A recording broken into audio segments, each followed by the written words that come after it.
सवारी केड़ी पसंद है? अपनी सवारी।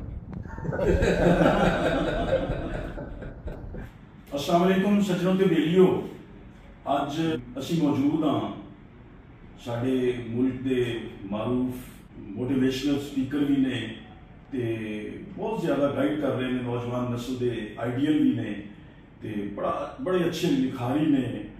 मैं समझना कि वो दौरे हाजिर के एक बहुत बड़े सूफी भी ने। असी उन्होंने खिदमत हाजिर होए हैं तो सानू जवाब देंगे। अच्छा शाह जी, पूरा नाम की तुहाडा? मेरा नाम कासिम अली शाह है। तारीख पैदाइश है? तारीख पैदाइश मेरी जी है वो 26 दिसंबर 1980। अच्छा, जाए पैदाइश? गुजरात। माशाअल्लाह। शादी किस साल में हुई? शादी 2005 हुई थी। मोहब्बत दी या अरेंज मैरिज? बच्चे कितने ने? बच्चे मेरे 4 ने। माशाअल्लाह। बेटे बेटियां? एक बेटी है, 3 बेटे ने। माशाअल्लाह। ते शाह जी तुहाडियां पसंदीदा किताबां जिहड़ियां ने वो किहड़ियां? मैनू 2 किताबां ने बहुत फैसिनेट किया जी। एक रसूल हमजा तोफ की किताब सी मेरा दागिस्तान। अच्छा। और दूसरा मैनू राजा गिर ने बड़ा मुतासिर किया बानकुल से। अदबी दुनिया तो किहदे तो मुतासिर है? मेरा जिहड़ा वास्ता सी ना जी लिटरेचर के नाल, लोकल लिटरेचर नाल, ਉਹਦੇ ਵਿੱਚ वासिफ अली वासिफ साहब वो पहले इंसान सन जिन्हां दी किताबां, जिन्हां दी कैसटां मैनू उन्होंने बहुत इंस्पायर किया। तासर होई उन्होंने ज़ाविया जिहड़ा वो सुनिया, उन्होंने लाइव भी कई बार सुनिया, यह भी मौका सानू मिलिया। तो वासिफ साहब नाल मुलाकात नहीं हो सकी। शाह जी तुहाडा पसंदीदा रंग की है? नीला रंग है मैनू। नीला रंग। कभी मोहब्बत की थी? मोहब्बत बड़ी बड़ी की थी, जोर दी भी की, आहिस्ता भी की। नफरत केड़ी चीज तो? मैनू शायद मेरा ख्याल दोगलेपन तो, मुनाफरत तो बड़ी नफरत है। गुस्सा किस गल पे आता है? चीज़ां तरतीब ना होन, डिसिप्लिन ना होए, कमिटमेंट ना होए, मैनू आवाजारी होंदी जी। लेकिन तुसी ते बड़ा मुख्तलिफ जिहड़ा है ना जी वो दस रहे हो। मेरा जिहड़ा ना जी वो कह लो मिजाज ही ਇਹਨੂੰ ਅਸੀਂ ਪਰਸਨੈਲਿਟੀ ਟਾਈਪ ਜਦੋਂ ਪੜ੍ਹਦੇ ਹਾਂ ਨਾ ਤੇ ਉਸ ਟਾਈਪ ਦੇ ਵਿੱਚ ਲਾਸਟ ਤੇ ਪੀ ਤੇ ਜੇ ਦੀ ਆਪਸ਼ਨ ਆਉਂਦੀ ਹੈ। ਕੁਝ ਲੋਕ ਪੀ ਹੁੰਦੇ ਨੇ, ਕੁਝ ਲੋਕ ਜੇ ਹੁੰਦੇ ਨੇ। ਜ਼ਿਆਦਾਤਰ ਅਦੀਬ ਸ਼ਾਇਰ ਪੀ ਹੁੰਦੇ ਨੇ, ਉਹ ਪ੍ਰੋਸੈਸ ਨੂੰ ਇੰਜੋਏ ਕਰਦੇ ਨੇ। ਮੇਰੀ ਜੇ ਟਾਈਪ ਹੈ, ਮੈਂ ਪੀ ਨਹੀਂ ਹੈਗਾ। ਜੇ ਵਾਲੇ ਲੋਕ ਹਮੇਸ਼ਾ ਵੈਲ ਆਰਗੇਨਾਈਜ਼ਡ, ਵੈਲ ਡਿਸਿਪਲਿਨ, ਜਿਸ ਤਰ੍ਹਾਂ ਦੇਖੋ ਇਹ ਮੀਟਿੰਗ ਸੀ ਸਾਡੀ 11 ਵਜੇ ਤੇ ਲਿਖਿਆ ਹੈ ਕਿ 11 ਵਜੇ ਤਾਰਿਕ ਲੋਸਰਾਈ ਸਾਹਿਬ ਨੇ ਆਉਣਾ, ਆਬਦ ਕੁਮਾਰੀ ਸਾਹਿਬ ਨੇ ਆਉਣਾ। ਇਹ ਐਵਰੀਥਿੰਗ ਜਿਹੜੀ ਹੈ ਉਹ ਪੂਰਾ ਦਿਨ ਪਲਾਨ ਕਰਕੇ ਉਹਨੂੰ ਆਦਤ ਪੈ ਚੁੱਕੀ ਹੈ। लेकिन है कि मुझे बड़ा फायदा मिले। मैं एक अच्छा वेल ऑर्गेनाइज्ड डे भरपूर दिन गुजारना है, मौसर दिन गुजारना है, ना कि देखांगे हो जाएगा कर लांगे, मेरी तबीयत नहीं है। बड़ी बात। शाह जी गुस्सा किहड़ी गल पे आता है? गुस्सा मैं जैसे तुम दस्या जी कि कुछ चीज़ां दी तरतीब ठीक ना होए, डिसिप्लिन ना होए। तुसी मेरे दफ्तर मौजूद हो, इस दफ्तर में तुसी किसी कोने में चले जाओ, किसी सैक्शन में देख लो, किसी जगह में देख लो, वो कोई बिस्कुट तुहाडे सामने पेश हैं, इन्हां दी भी तरतीब ना करो। यह नहीं हो सकता कि आन दे इस तरह ना हो, इन्हां दी भी कोई ना कोई तरतीब नजर आएगी। बड़ी तरतीब नाल चीज़ है माशाअल्लाह। ते नफरत तन्हाई की सोचते? अच्छा, मेरा बड़ा एक लकीली तन्हाई का वक्त बड़ा अच्छा गुजर जाता है। मैं कनेक्ट करना है अपनी ज़ात दे नाल, अपनी बीइंग नाल, अपनी सेल्फ नाल। अच्छा, बड़ा बेहतरीन वक्त होना तन्हाई दा, तुसीं रब नाल गल करना, अपनी हस्तियां पेश करना। सवारी केड़ी पसंद है? अपनी सवारी। चीज़ां दे नाम दसो, 3 जिहड़ियां तुहाडियां बहुत पसंदीदा। अच्छा, अगेन वैसे पता नहीं है मजहब का रुझान लगेगा, लेकिन मैनू वैसे रियली उन्होंने खुशबू नाल बड़ी मोहब्बत है। अच्छी खुशबू सुन्नत मैनू सुन्नत भी मैनू बड़ी बड़ा लाभ है। मेरा कह लो कि किसी भी जगह जितने मेरे पे हो, वॉशरूम तुसी जाओ या मेरे घर दे तुसी ड्रेसिंग से जाओ, तो तुहानू अच्छी खुशबू उत्थे जरूर नजर आ जाए। और दूसरी जी चीज़ है वो मैनू हमेशा मुतालिया, किताब, लिखने पढ़ने वाले लोग, सिखाने वाले लोग, इन्होंने बड़ा इश्क है। मैं अपने मोहसिना का, अपनी जिंदगी के जो लोग मेरे मिले ने, मैं कदरदान ने, मैं ना कदरी नहीं की, बंदे की ना कदरी नहीं कर सकता, मेरे को होती नहीं। मैं समझना बेअदबी है, इंसान की बेअदबी जी बहुत बड़ी बेअदबी है, ਉਹਦਾ ਵੀ ਅਦਬ ਕਰਨਾ चाहिए। खुशबू का नाम दसो। ਮੈਨੂੰ ਸਭ ਤੋਂ ਜ਼ਿਆਦਾ ਪਸੰਦ ਕਰੀਡ ਹੈ। ਜਿਹੜੀ ਨਾ ਮੇਰੀ वो महंगी जरूर है, लेकिन है कि वो कह लो कि मेरी सब तो ज़्यादा पसंदीदा है। और मैं वो किसी तरह कह लो इकट्ठा कुट्ठा करके पैसे तो वो खरीद के रख लेना। विशा जी कभी शायरी की नहीं शायरी तो कोई ऐसा शेर जो तुहानू बड़ा अच्छा लग रहा हो? अच्छा क्योंकि शायरी नहीं की शेर सारे के सारे को याद भी इकबाल नहीं होंगे, वो भी इस वास्ते याद होंगे कि निसाब विच पढ़ लें, क्योंकि इस वास्ते याद होंगे कि वो तहरीकी शेर है किस्म, उस वेले मोटिवेशन की जरूरत होती है, होप की जरूरत होती है। इकबाल के अशार ही उन्हें फैसिनेट करते हैं। कि कोई शेर ऐसा जो तुम बहुत ही ज्यादा जिन्हें मतलब वो मेरा ख्याल इकबाल का मेरा पसंदीदा जो शेर ना वो यही रहा, जो मैं सर पर सजदा हुआ कभी तो ज़मीन से आने लगी सदा, तेरा दिल तो है सनम आशना, तुझे क्या मिलेगा नमाज। मेरा पसंदीदा शेर है। इन्होंने उसी पढ़ के कदे झूमते रहे जमाने ताल फिल्मी समझ में लगता सी कि यार एक पूरा सरमस्ती है ते ਤੁਹਾਡਾ ਪਸੰਦੀਦਾ ਲਿਬਾਸ? लिबास ਜਿਹੜਾ ਨਾ ਉਹ ਮੈਂ ਵਕਤ ਨਾਲ ਅਪਗ੍ਰੇਡ ਕੀਤਾ ਜੀ। ਮੈਨੂੰ ਇੱਕ ਐਸਾ ਵਕਤ ਹੈ ਜਿਹਦੇ ਚ ਮੈਨੂੰ ਲਿਬਾਸ ਦਾ ਜਿਹੜਾ ਪਤਾ ਨਹੀਂ ਸੀ, ਐਜ਼ ਮਜ਼ਮੂਨ ਨਹੀਂ ਸੀ ਪਤਾ ਕਿ ਕੀ ਪਾਣਾ ਹੈ, ਕਦੋਂ ਪਾਣਾ ਹੈ, ਕਿਸ ਤਰ੍ਹਾਂ ਪਾਣਾ, ਬਾਹਰ ਲੇਕਿਨ ਨਫੀਸ ਲਿਬਾਸ ਪਾਇਆ। ਫਿਰ ਮੈਨੂੰ ਪੜਿਆ, ਇਹਦੇ ਮੈਂ ਟ੍ਰੇਨਰ ਲੱਗੇ, ਇਹਦੇ ਉਸਤਾਦ ਲੱਗੇ, ਉਹਨਾਂ ਨੇ ਮੈਨੂੰ ਗਾਈਡ ਬਹੁਤ ਅੱਛਾ ਕੀਤਾ ਜੀ। ਔਰ ਮੈਂ ਮੇਰੀ ਤੁਸੀਂ ਬੇਸ਼ੁਮਾਰ ਵੀਡੀਓਜ਼ ਵਿੱਚ ਮੈਨੂੰ ਪ੍ਰੋਪਰ ਸ਼ੂਟਿੰਗ ਵਿੱਚ ਦੇਖੋਗੇ, ਬਹੁਤ ਘੱਟ ਹੋਏਗਾ ਕਿ ਮੈਨੂੰ ਕਿਸੇ ਨੇ ਐਸੇ ਲਿਬਾਸ ਵਿੱਚ ਦੇਖਿਆ ਜਿਹੜਾ ਇਨਫਾਰਮਲ ਹੈਗਾ। लेकिन वक्त नाल मेरी तबीयत की बेतनाई है, वो मैं सादा ही रहना है, ईजी रहना है, मैं साफ सुथरा पाना है, रोज़ फ्रैश ड्रेस पाना है, लेकिन मैं रहना सिंपल ड्रेस जो ईजी रहे, जो पाना आसान हो, जिन्होंने तदेर पाना आसान हो, जिन्होंने कैरी करना आसान हो। अच्छा गुस्सा आ गई तो की कर दे विशा जी? पहले तो कदे बोलना तो सन हूँ खामोशी क्या है। घर अजीज तरीन हस्ती कौन है? बच्चों का जी बड़ा प्यार है, बच्चों के नाल जो वही अटैचमेंट है और लव है उनके नाल। चलिए वैसे तुसी भी लीडर हो माशाल्लाह, ते ਤੁਹਾਡਾ पसंदीदा लीडर कौन है? देखो ਇੱਥੇ ਬੜਾ ਕੈਤੂ ਰਜਾਲ ਹੈ ਜੀ, ਪਾਕਿਸਤਾਨ ਦਾ ਬੜਾ ਵੱਡਾ ਆਦਮੀ ਹੈ ਕਿ ਸਾਡੇ ਜਿੰਨੇ ਲੀਡਰਸ ਨੇ ਉਹਨਾਂ ਦੀ ਪੋਜ਼ਿਟਿਵ ਸਾਈਡ ਕੋਈ ਦੁੱਕਾ ਜਿਹਾ ਹੈ ਨਾ, ਤੇ ਨੈਗੇਟਿਵ ਸਾਈਡ ਬਹੁਤ ਹੈ।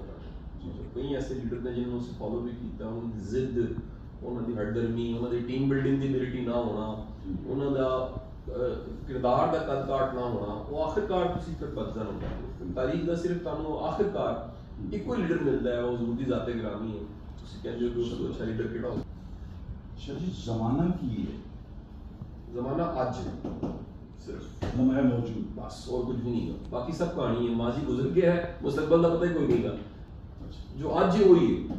हर बंदे की कोई कमजोरी होती है, शायद तुहाडी कोई कमजोरी? कमजोरी विटामिन सी दी कदे कदे गोली चूसती नहीं, बहुत कोई ड्रेस होता है, कोई फ्राक होती है, कोई और शहर होता है, मैं बड़ा चीज होती है वे इतना ही मेरे भी चाहिए। लेकिन एक चीज मेरा ख्याल है वो मैं जेड़ा ना जी वो ट्रैवल भी बहुत करना है, लेकिन उसके बावजूद वो एक चेंज जेड़ा ना ਉਹਦਾ ਖੌਫ ਮੇਰੇ ਚ ਪਾਇਆ ਜਾਂਦਾ ਹੈ। ਉਹਨੂੰ ਫਿਰ ਮੈਂ ਥੋੜਾ ਦੇਰ ਬਾਅਦ ਸੈਟਲ ਕਰਨਾ, ਮੈਨੂੰ ਟਾਈਮ लगता है। ਇਸ ਵਾਸਤੇ मैं ज्यादा कंफर्टेबल हो रही चाहिए अपने घर, अपने दफ्तर। और शरीक बड़ा आइडिया मैं जैसा दस्या तो तारीख तुसी पढ़ के देखो तो ज़रूरी ज़ाते ग्रामी है, लेकिन एक शौरी जिंदगी दे विच मुतालिया लोग जिन्होंने पढ़िया समझिया वो वासिफ अली वासिफ साहब को बहुत मुतासिर हुआ, बहुत अमीर होता है, वो मेरे उस्ताद ने, मैं उन्होंने मुर्शिद कहना, लेकिन फर्स्ट इंस्पिरेशन जेडी है ना तू आगाज होया कहानी का वो वासिफ अली वासिफ साहब माशाल्लाह। अच्छा सर ये शाह साहब का जिक्र होया, सरफराज शाह साहब का, ਤੇ ਉਹ ਸ਼ਾਹ ਜਿਹੜੇ ਨੇ ਸਾਡੇ ਪੀਰੀ ਮੁਰੀਦੀ ਦਾ ਵੀ ਸਿਲਸਿਲਾ ਹੁੰਦਾ, ਤੁਸੀਂ ਕਿਤੇ ਬੈਤ ਹੈਗੇ? नहीं मैं किसी भी जगह बैत नहीं। अच्छा वैसे ਜਿਹੜਾ ਮੇਰੇ ਮੁਰਸ਼ਦ ਦਾ ਜਿਹੜਾ मेरा ज़ाती ख्याल है कि एक कल्बी तौर पे बैत होना बंदा किसी नाल अटैच होना है तो कल्बी तौर पे होता है, ठीक दिल दी एक चाह होंदी किसी दा। वैसे तो उस्ताद भी एक तरह ਦਾ हाँ जी, ये सारे नाम ही है, तालीम हो गया, उस्ताद हो गया, रहबर हो गया, मुर्शिद हो गया, लेकिन मैं समझना है कि उस्ताद और शागिर्द दे रिश्ते विच अदब ते मोहब्बत नहीं है, वो फिर रिश्ता नहीं है, रस्मन है। शरीक ਤੁਹਾਡਾ पसंदीदा फुल? मेरा पसंदीदा फुल गुलाब ही है जी। अच्छा जी पसंदीदा जगह ਤੁਹਾਡੀ? ਲਾਹੌਰ ਹੀ। ਲਾਹੌਰ ਮੈਨੂੰ ਲਾਹੌਰ ਦਾ ਇਸ਼ਕ ਹੈ, ਮੈਨੂੰ ਲਾਹੌਰ ਦੇ ਲੋਕਾਂ ਦੇ ਨਾਲ, ਇਹਦੇ ਬਾਗਾਂ ਦੇ ਨਾਲ, ਇਹਦੀ ਗਲੀਆਂ ਦੇ ਨਾਲ ਇਸ਼ਕ ਹੈ। ਖੌਫ ਆਉਂਦਾ ਹੈ? ਖੌਫ ਬੜੀ ਫਿਤਰਤੀ ਚੀਜ਼ ਹੈ, ਵਕਤ ਨਾਲ ਘਟ ਜਾਂਦਾ ਹੈ, ਕਾਬੂ ਪਾ ਲੈਂਦਾ ਬੰਦਾ, ਬੇਸ਼ੁਮਾਰ ਤਰ੍ਹਾਂ ਦੇ ਖੌਫ ਜਿਹੜੇ ਬੰਦਾ ਓਵਰਕਮ ਕਰ ਲੈਂਦਾ, ਮੈਨੇਜ ਕਰ ਲੈਂਦਾ। जी अदब का मकसद की है? लोग लिखते चले जाते हैं, कोई मकसद भी क्यों होता है? मैं इस्लाह लगता है। अच्छा इस्लाह और कम्युनिकेशन, ठीक है, जो लिटरेचर है वो बेहतरीन सोर्स है कम्युनिकेशन का। अपने ज़माने में डिप्टी नज़ीर अहमद पढ़ के तुसी ज़माना समझ जाते हो, गालिब ਨੂੰ पढ़ के तुसी ਉਹਦਾ ज़माना समझ जाते हो, वो ज़माने का कोई अगर कह लो कि रिटन रिकॉर्ड है वो उस वक्त का लिटरेचर है। ਵਹਿਸ਼ਤ ਕਦੋਂ ਹੁੰਦੀ ਹੈ? ਬਹੁਤ ਘੱਟ ਹੈ ਜੀ। ਮੈਂ ਕਈ ਤਰ੍ਹਾਂ ਦੇ ਤਜਰਬਾਤ ਐਕਸਪੀਰੀਅੰਸਿਸ ਨੂੰ ਅਵਾਇਡ ਕਰ ਲੈਂਦਾ। मैं बहुत ज़्यादा कोई जुल्म वाला वाक़या नहीं देख सकता, बहुत ज़्यादा कोई ट्रेजिडी वाली वीडियो नहीं देख सकता। चलिए कोई यादगार सफ़र? मैं तुर्की बड़ी दफ़ा गया जी, मुझे तुर्की सब ज़्यादा पसंद है। जी मैं सफ़र करता हूँ, टूर करता हूँ, तो तुर्की की बड़ी यादें ने, कोनिया की बड़ी यादें ने। अच्छा, और भी बड़े मुल्क ने माशाल्लाह, इस्लामी ममालिक ने, दुनिया बड़े बड़े मतलब है, तो तुर्की दे पसंद होने की कोई खास वजह? कोनिया, रूमी और इस्तांबुल, बासफोरस, मुर्शिद इकबाल, कमाल जो कोई ख्वाहिश ऐसी जी हाले तभी हुए जिन्हें कहते हैं ना हजारों ख्वाहिशें ऐसी कि हर ख्वाहिश पे दम निकले, कोई ऐसी? वैसे मैं हसरत हसरत वाली ख्वाहिश है ना कि उनके खिलाफ थोड़ा इस वास्ते उन्होंने ने कर्म किया जी, बड़ी इनायत की थी, बड़ा काम जी जगह तो हम्बल बैकग्राउंड तो उठ के मैं तक पहुंच गया, तो मैं शुक्र अदा करता रहना, मुड़ मुड़ के देखना, शुक्र अदा करना, अल्लाह की बड़ी इनायत है। वाइन शकरतुम लाज़िदन्नकुम, शुक्र करोगे तो हम ज्यादा बेशक है, शुक्र के अलावा तो ऑप्शन ही कोई नहीं।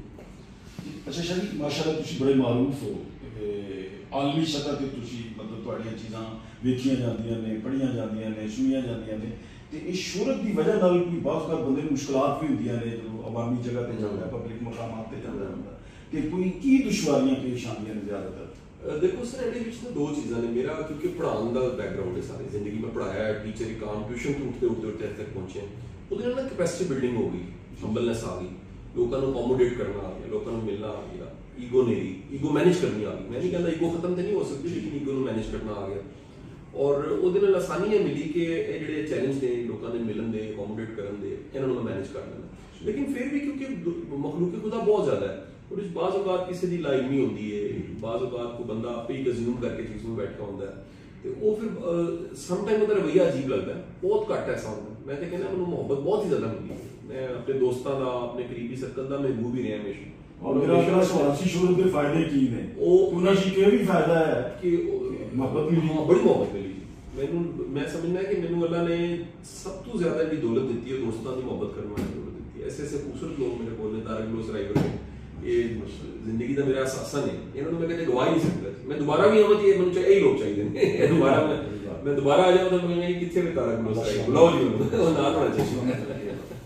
चलिए अच्छा, हर अदीब का कोई ना कोई नजरिया होता है जिहड़ा कि अदब विच भी वो अपनी तहरीरां दे विच लिआंदा है, तुहाडा अदबी नजरिया तीन चीज़ां नूं जी मैं प्रमोट कीता। मेरियां इन्नियां वीडियोज़ ने, हज़ारां वीडियोज़ हो गई इस वेले, ਉਹਦਾ ਕਰੋੜਾਂ ਵਿਊ ਹੈਗਾ।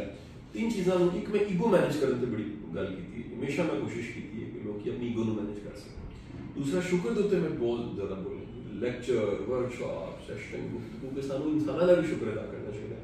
और तीसरी जिहड़ी चीज़ है वो हवालगी है, खुद सपुर्दगी, सरेंडर, वो जो सीख जाइए जिंदगी बड़ी आसान होगी। सानूं बेशुमार चीज़ां अपनी रब दे हवाले करनी चाहिए, असीं उहदे च अपनी वो कारस्तानी की वजह करके और अपनी चलाकियां की वजह करके फस जाना।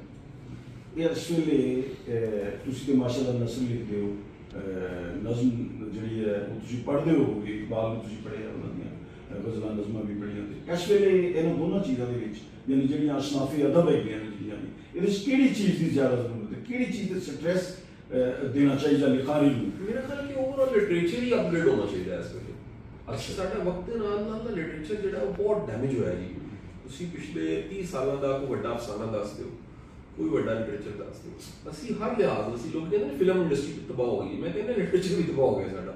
असीं कोई वड्डा लिटरेचर प्रोड्यूस नहीं कर सके, असीं कोई वड्डा लिखारी नहीं प्रोड्यूस कर सके। ये बड़ा वड्डा है ज़माने दा चैलेंज है, और इहदी वजह शायद सोशल मीडिया भी इन्हें बड़ा तेजी में जगह बनाई तब्दीली है कि इत्थे बैठा बंदा एक्यूरेट जो चाहे कि दुनिया के कोने च मेरी वीडियो ज़्यादा सुनी जाए, वो ऑप्शन मिलती है, वो डॉलर पे करके उत्थे वो हिट कर सकते। अच्छा जी, अदबी अदारे बने ने, हुकूमती सतह ते भी बने ने, प्राइवेट सतह ते भी, हुकूमती सतह ते भी है ने, क्या अदब नूं हुकूमत या सियासत के ताबे होना चाहिए? नहीं, अदब आजाद चीज़ है। फिर अदारे की करते हैं? इदारे मेरा ख्याल नौकरी करते हैं जी। अच्छा शाही अजकल बड़े मसाइल का सामना है साड़ी कौमी सतह ते भी, असीं मतलब है कि महंगाई तो आम मसला है, ते होर बड़े मुआशरती मसाइल ने साडे। तुहाडी माशाअल्लाह तुसीं बड़े लैक्चर दिंदे हो, लोगों के बड़े बड़े मसले हल करते हो, बड़े बड़े सनतकार तुहाडे कोल आंदे ने, कारोबारी लोग आंदे ने, हर शोबे के लोग आंदे ने, तुसीं उन्हां नूं एक संगे मील जिहड़ा है जी वो दिखांदे हो, ਤੇ ਇਹ ਕੀ ਹੱਲ ਕੀ ਓਵਰਆਲ ਇਜਤਮਾਈ ਤੌਰ ਮਜਮੂਈ ਤੌਰ ਤੇ ਕੀ ਹੱਲ ਹੈ ਤੁਹਾਡੇ ਇੱਕ ਲਾਈਨ ਦਾ ਤਾਂ ਕੋਈ ਹੱਲ ਨਹੀਂ, ਲੇਕਿਨ ਮੇਰੀ ਨਜ਼ਰ ਵਿੱਚ ਇਹ ਸਾਰੇ ਦੇ ਸਾਰੇ ਅਮਲ ਨਾਲ ਕੱਲ ਤੇ ਯਕੀਨ ਸੋਸਾਇਟੀ ਦਾ ਖਤਮ ਹੋ ਗਿਆ, ਹੋਪ ਖਤਮ ਹੋ ਗਈ। ਇਹ ਬੜੀ ਖਤਰਨਾਕ ਗੱਲ ਹੈ, ਕਿਉਂਕਿ ਜਦੋਂ ਇੱਕ ਫਰਦੇ ਵਾਹਿਦ ਦੀ ਵੀ ਹੋਪ ਖਤਮ ਹੁੰਦੀ, ਖੁਦਕੁਸ਼ੀ ਕਰ ਲੈਂਦਾ, ਫਰਦੇ ਵਾਹਿਦ ਦੀ ਹੋਪ ਖਤਮ ਹੁੰਦੀ, ਉਹ ਕਰਪਟ ਹੋ ਜਾਂਦਾ, ਜਿਹੜਾ ਉਹ ਕੜਵਾ ਹੋ ਗਿਆ ਮਾਸ਼ਰਾ, ਜਿਹੜਾ ਉਹਨੂੰ ਕੱਲ ਤੇ ਯਕੀਨ ਨਾ ਹੋਣ ਦੀ ਵਜ੍ਹਾ ਕਰਕੇ ਉਹਦਾ ਲਾਲਚ ਵੱਧ ਗਿਆ, ਸ਼ਾਰਟਕਟ ਉਹਦੇ ਚ ਆ ਗਿਆ। ਇਹ ਬੜਾ ਜ਼ੁਲਮ ਹੋਇਆ ਸਾਡੇ ਨਾਲ ਕਿ ਅਸੀਂ ਇਸ 74-75 ਸਾਲਾਂ ਦੇ ਵਿੱਚ ਅਸੀਂ ਪੂਰੀ ਨੇਸ਼ਨ ਨੂੰ ਖਰਾਬ ਕਰ ਬੈਠੇ। ਜੀ ਇਹਦੀ ਵਜ੍ਹਾ ਕੀ ਹੈ ਕਿ ਜਿਹੜੇ ਲੋਕ ਜਿਨ੍ਹਾਂ ਦੀ ਜ਼ਿੰਮੇਵਾਰੀ ਹੈ, ਜਿਹੜੇ ਖੁਤਾਬਾ ਨੇ, ਸ਼ੂਫੀਆ ਨੇ, ਸਿਆਸਤਦਾਨ ਨੇ ਜਾਂ ਲੀਡਰ ਨੇ, ਉਹ ਡਿਲੀਵਰ ਨਹੀਂ ਕਰ ਰਹੇ, ਇਹ ਸਿਸਟਮ ਡਿਲੀਵਰ ਨਹੀਂ ਕਰ ਸਕਦੇ ਹੈ, ਸਿਸਟਮ ਦੀ ਕਰਪਸ਼ਨ, ਸਿਸਟਮ ਸਾਰਾ ਮਿਲ ਕੇ ਇੱਕ ਸਿਸਟਮ ਬਣਦਾ ਹੈ, ਉਹ ਸਿਸਟਮ ਕਰਪਟ ਹੋ ਗਿਆ, ਔਰ ਉਹ ਸਿਸਟਮ ਦੀ ਕਰਪਸ਼ਨ ਨਾਲ ਜਿਹੜੀ ਪੈਰਲਲ ਚੀਜ਼ ਬਣ ਗਈ ਉਹ ਇੱਕ ਸਿਸਟਮ ਹੀ ਬਣਦਾ, ਉਹਨੂੰ ਮਾਫੀਆ ਕਹਿੰਦੇ ਨੇ। ਇੱਥੇ ਤੁਹਾਡਾ ਗਵਰਨਮੈਂਟ ਸਕੂਲਾਂ ਦੇ ਵਿੱਚ ਨਾ ਬਿਊਰੋਕਰੇਟ ਦਾ ਬੱਚਾ ਪੜ੍ਹਦਾ, ਨਾ ਜੱਜ ਦਾ ਬੱਚਾ ਪੜ੍ਹਦਾ, ਨਾ ਜਰਨੈਲ ਦਾ ਬੱਚਾ ਪੜ੍ਹਦਾ, ਉਹਨੂੰ ਪਤਾ ਕਿ ਇੱਥੇ ਤਾਲੀਮ ਨਹੀਂ ਹੈ, ਲਿਹਾਜ਼ਾ ਉਹ ਸਿਰਫ ਖਾਣਾ ਪੂਰੀ। ਸ਼ਾਹ ਜੀ 75 ਸਾਲ ਹੋ ਗਏ, ਫਿਰ ਕਿਵੇਂ ਠੀਕ ਹੋਏਗਾ ਜੀ ਇਹ ਨਿਜ਼ਾਮ ਦੀ ਪਾਵਰ ਜਿਹੜੀ ਉਹ ਸਟੈਬਲਿਸ਼ਮੈਂਟ ਕੋਲ ਹੀ ਵਨ ਲਾਈਨ, ਉਹਦੇ ਕੋਲ ਪਾਵਰ ਹੀ ਨਹੀਂ, ਉਹ ਆਪਣੇ ਲੌਂਗ ਟਰਮ ਗੋਲ ਸੈੱਟ ਕਰੇ ਇਸ ਨੇਸ਼ਨ ਦੇ 20-30 ਸਾਲ ਦੇ ਟਾਰਗੇਟ ਸੈੱਟ ਔਰ ਫਿਰ ਹੰਗਾਮੀ ਬੁਨਿਆਦਾਂ ਤੇ ਕੰਮ ਸ਼ੁਰੂ ਕਰਦੇ, ਸ਼ਾਰਟ ਟਰਮ ਨਾ ਹੋ। ਸਾਰੇ ਮਸਲੇ ਸਾਡੇ ਸ਼ਾਰਟ ਟਰਮ, ਜਿੰਨੇ ਮਸਲੇ ਗਲੇ ਪਏ ਨੇ ਸਾਰੇ ਸ਼ਾਰਟ ਟਰਮ ਦੇ ਮਸਲੇ। ਬੰਦਾ ਆਉਂਦਾ ਹੈ, ਤੇਜ਼ੀ ਨਾਲ ਅਸੀਂ ਲੈ ਕੇ ਆਉਂਦੇ ਹਾਂ, ਫਿਰ ਤੇਜ਼ੀ ਨਾਲ ਲੜਨਾ ਚਾਹੁੰਦੇ ਹਾਂ, ਫਿਰ ਤੇਜ਼ੀ ਨਾਲ ਨਵੀਂ ਗਵਰਨਮੈਂਟ ਲਿਆਉਣਾ ਚਾਹੁੰਦੇ ਹਾਂ, ਫਿਰ ਤੇਜ਼ੀ ਨਾਲ ਅਸੀਂ ਬਦਲਾਅ ਚਾਹੁੰਦੇ ਹਾਂ, ਮੁਮਕਿਨ ਨਹੀਂ ਹੈ, ਲੌਂਗ ਟਰਮ ਸਾਨੂੰ ਪਲਾਨ ਸੈੱਟ ਕਰਨਾ ਪੈਣਾ।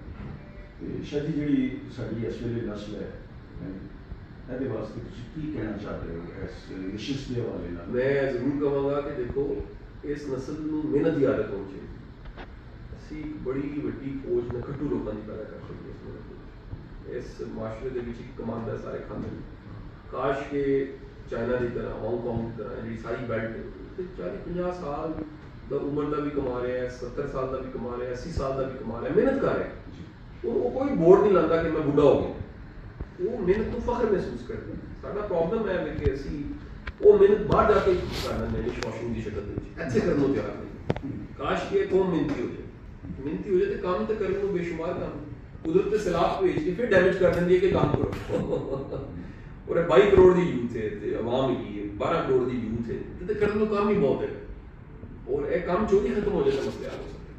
शाह जी ਤੁਸੀਂ ਸਾਡੀ ਇਸ ਸਰ ਜੀ ਵਿਸ਼ੇਸ਼ ਤੇ ਤੁਸੀਂ ਇਹ ਮਹਿਸੂਸ ਕਰਦੇ ਹੋ ਕਿ ਕੋਈ ਐਸਾ ਸਵਾਲ ਜਿਹੜਾ ਮੈਨੂੰ ਪੁੱਛਣਾ ਚਾਹੀਦਾ ਸੀ ਮੈਂ ਨਹੀਂ ਪੁੱਛ ਸਕਿਆ? ਨਹੀਂ, ਤੁਸੀਂ ਜਿਹੜਾ ਨਾ ਬਹੁਤ ਅੱਛਾ ਇੱਕ ਤਰ੍ਹਾਂ ਮੈਂ ਇਹ ਚਾਹੁੰਦਾ ਸੀ ਕਿ ਤੁਸੀਂ ਮਾਸ਼ਾਅੱਲਾ ਲੀਡਰ ਹੋ, ਮਤਲਬ ਨੌਜਵਾਨ ਨਸਲ ਤੁਹਾਨੂੰ ਬੜਾ ਪਸੰਦ ਕਰਦੀ ਹੈ, ਕਿ ਤੁਹਾਡੀਆਂ ਜ਼ਾਤੀ ਚੀਜ਼ਾਂ ਜ਼ਰਾ ਸਾਹਮਣੇ ਜਾਣ, ਤੁਹਾਡੀਆਂ ਪਸੰਦ ਨਾ ਪਸੰਦ ਤੁਹਾਡੀਆਂ ਬਿਲਕੁਲ ਸਾਰੇ ਨਵੇਂ ਜ਼ਿਆਦਾਤਰ ਨਵੇਂ ਸਵਾਲ ਲਗੇ ਸਨ, ਕਿਉਂਕਿ ਇਸ ਤੋਂ ਪਹਿਲੇ ਮੇਰੇ ਬੇਸ਼ੁਮਾਰ ਇੰਟਰਵਿਊ ਰਿਕਾਰਡ ਹੋ ਕੇ ਟੀਵੀ ਅਖਬਾਰਾਂ ਵਿੱਚ ਮੌਜੂਦ ਜੀ, ਲੇਕਿਨ ਇਹ ਬੜਾ ਡਿਫਰੈਂਟ ਹੈਗਾ ਸੀ, ਔਰ ਮੈਂ ਰੀਲੀ ਐਪਰੀਸ਼ੀਏਟ ਕਰਾਂਗਾ ਕਮਾਲਵੀ ਸਾਹਿਬ ਤੁਹਾਡਾ ਕਿ ਤੁਸੀਂ ਕਹਿੰਦਾ ਐਕਸਪੋਜ਼ਰ ਦੇ ਨਾਲ, ਤਜਰਬੇ ਨਾਲ, ਔਰ ਬੜਾ ਅੱਛਾ ਲੱਗਿਆ ਅੱਜ ਮੁਲਾਕਾਤ ਜਿਹੜੀ ਸਾਡੀ, ਉਹਨੂੰ ਤੁਸੀਂ ਡਾਕੂਮੈਂਟਡ ਕਰ ਦਿੱਤਾ ਰਿਕਾਰਡ ਦੇ ਹਿਸਾਬ ਨਾਲ। ਮੈਂ ਬੜਾ ਤੁਹਾਡਾ ਸ਼ੁਕਰਗੁਜ਼ਾਰ ਹਾਂ, ਤੁਸੀਂ ਬੜੇ ਆਪਣਾ ਕੀਮਤੀ ਵਕਤ ਦਿੱਤਾ ਸਾਨੂੰ, ਤੇ ਇਨਸ਼ਾਅੱਲਾ ਮੁਲਾਕਾਤਾਂ ਰਹਿਣਗੀਆਂ। ਇਨਸ਼ਾਅੱਲਾ।